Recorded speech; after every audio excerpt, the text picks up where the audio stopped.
நம்ம செலிப்ரிட்டிஸ் எடுத்துக்கிட்டோம்னா 3ஆம் தேதி பார்த்தீங்கன்னா, இப்போ சிலம்பரசன் அவர்கள் 3ஆம் தேதி பிறந்திருக்காரு.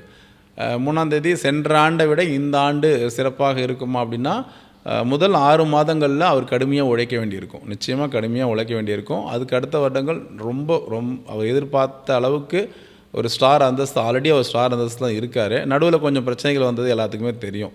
ஆனால் இப்போ முன்னை விட கொஞ்சம் பெட்டராக ஆகிட்டார். இந்த வருஷம் அவருக்கு எப்படி இருக்கும் அப்படின்னா, இந்த வருஷம் திருமணம் ஆவதற்கான யோகம் நிறைய இருக்குது சிலம்பரசன் அவர்களுக்கு. அது நிச்சயமாக இந்த வருஷம் நம்ம 9 செப்டம்பருக்குள்ளே அவருக்கு திருமணம் ஆவதற்கான யோகம் இருக்கலாம். எண்ணியல் அடிப்படையில் அவருக்கு இந்த வருஷம் செப்டம்பருக்குள்ளே திருமணம் ஆவதற்கான யோகம் நிறைய இருக்குது திரு சிலம்பரசன் அவர்களுக்கு.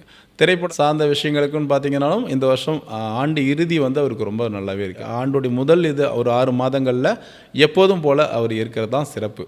அதிகம் பேசாமல் இருக்கிறது ரொம்ப ரொம்ப நல்லது. அது அவரால் முடியுமா இல்லைன்றது அவருடைய தனிப்பட்ட விஷயம். ஆனால் இது சிறந்த வருடம் தான் அவருக்கு. திருமணம் சம்மந்தப்பட்ட இதுக்காக காத்திருக்கிறவங்களுக்கு செப்டம்பருக்குள்ளே திருமணம் நடக்கிறதுக்கான வாய்ப்புகள் அதிகமாக.